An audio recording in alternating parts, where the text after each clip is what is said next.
Halo sahabat Fanatik, ketemu lagi bersama gue Alvin, seseorang yang punya komitmen untuk sepak bola Indonesia. Tapi kali ini gue ngebahas pertandingan Euro 2024, yaitu antara Spanyol melawan Kroasia. Di pertandingan ini Spanyol menang telak dengan skor 3-0.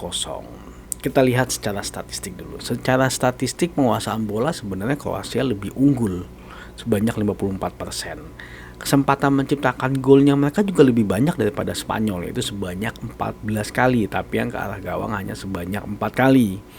Dan secara serangan mereka juga sebenarnya Spanyol lebih unggul sebanyak 117 kali, tapi serangan berbahayanya Kroasia itu lebih banyak dibandingkan dengan Spanyol, tapi beda tipis ya, yaitu Kroasia sebanyak 49 kali dan Spanyol sebanyak 42 kali. Di pertandingan ini gue ngelihat ada sebuah kekuatan baru di sepak bola Eropa yang sangat luar biasa menurut gua. Spanyol kecepatannya luar biasa sekali, wingernya mereka Yamal sama siapa tadi junior gue lupa, itu mereka berhasil mengeksploitasi dari sisi sayapnya Kroasia. Dan Kroasia memang entah kenapa lini pertahanannya sangat bolong sekali untuk sisi kanan maupun sisi kirinya mereka. Bahkan ada beberapa momen yang menurut gua serangan dari Spanyol itu secara jumlah itu lebih banyak dibandingkan dengan pemain Kroasia yang bertahan. Beberapa kali dapat momen seperti itu yang gue lihat, serangan balik yang mereka 4 lawan 4, terus 3 lawan 2, luar biasa sekali Spanyol pergerakan dalam menyerangnya. Kalau menurut gue proses transisi mereka juga luar biasa, patut diwaspadai. Kalau menurut gue Spanyol menjadi salah satu kandidat juara kalau menurut gua, baru lihat pertandingan ini. Tapi nggak tahu nanti di game kedua seperti apa ya, apakah dia bisa konsisten apa enggak. Tapi memang sebenarnya Spanyol masih punya kelemahan kalau menurut gua, yaitu terkait dengan lini pertahanannya mereka yang cukup agak panikan kalau menurut gua. Beberapa kali momennya Kroasia itu mengancam gawangnya Spanyol, tapi gua akuin kiper Spanyol sangat luar biasa sekali performanya kali ini. Dia berhasil menepis kesempatan-kesempatan emas dari Kroasia yang bisa dibilang ya 90% lah itu menjadi gol.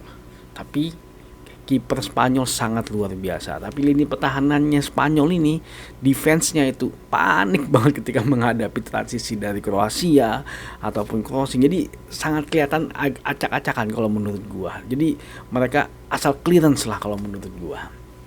Nah, memang isu Kroasia adalah masalah finishing. Nah, ini menjadi isu. Nah, di babak kedua sebenarnya Kroasia mencoba untuk merubah permainan mereka. Mereka coba untuk lebih ngepres, tapi sepertinya dalam sekitar 10 menit atau 15 menit babak kedua tidak berhasil menciptakan gol sama sekali. Ya akhirnya mungkin pelatih dari Kroasia mengambil kebijakan dengan menarik beberapa pemainnya untuk mengistirahatkan untuk di pertandingan kedua, karena sebenarnya memang mereka agak berat untuk menang di pertandingan ini. Akhirnya mereka melepas permainan ini dan mengistirahatkan pemain yang butuh istirahat di babak kedua. Nah, sebenarnya ada satu momen sebenarnya Kroasia bisa memperkecil ketinggalan mereka, yaitu ketika mereka berhasil mendapatkan penalti. Nah, di sini ada juga yang kejadian yang menurut gue sangat menarik. Entah kenapa wasit hanya memberikan kartu kuning, padahal peluang terciptanya gol itu last man standing menurut gue yang dilanggar dan akhirnya mendapatkan penalti. Tapi entah kenapa kartu yang diberikan pada Rodrigo hanya kartu kuning. Itu menjadi isu, menjadi pertanyaan kalau pribadi menurut gua. Tapi ya nggak tahu lah kebijakannya seperti apa. Nah, dan lagi-lagi performa dari kiper Spanyol luar biasa sekali. Dia berhasil menghalau tendangan penaltinya pemain Kroasia.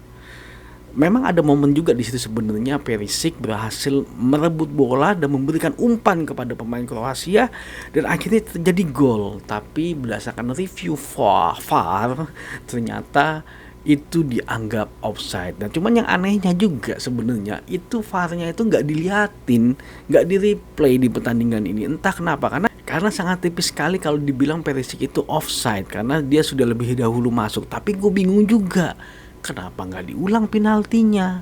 Kenapa dibilang sebagai offside? Ya nggak tahu ya, mungkin apa, karena mungkin nggak terjadi gol ya, jadi kebijakannya beda. Ketika tidak terjadi gol ya penalti nggak diulang, tapi kalau misalnya terjadi gol ya mungkin diulang penaltinya. Ya gue masih belum paham detail lah terkait dengan peraturannya, tapi itu yang diambil tadi keputusannya. Cuman yang gue pertanyakan sebenarnya VAR-nya itu kenapa nggak dikasih lihat kalau ternyata Perisic itu offside. Itu tidak ada hasil VAR-nya ditunjukin di pertandingan kemarin. Tapi kita lihat nanti seperti apa pertandingan kedua, apakah Spanyol bisa sekonsisten ini secara penyerangan dan bisa memperbaiki lini pertahanannya mereka. Kalau itu terjadi ya menurut gue Spanyol adalah kandidat juara sih kalau menurut gue. Dan Kroasia bukan dibilang nggak ada perlawanan, luar biasa perlawanan. Jadi ini grup neraka dan mereka mungkin mempersiapkan itu ketika nanti mereka ketemu sama Italia juga. Nah, nanti kita lihat seperti apa perkembangannya, karena Kroasia adalah tim kuat kalau menurut gue. Dan tadi itu memang ada kesalahan strategi sih sepertinya kalau menurut gue ya. Oke, terima kasih udah nonton video ini. Saksikan terus review ataupun ulasan terkait dengan pertandingan Euro 2024 di channel ini. Maju sepak bola Indonesia yang pastinya, dan Indonesia juara.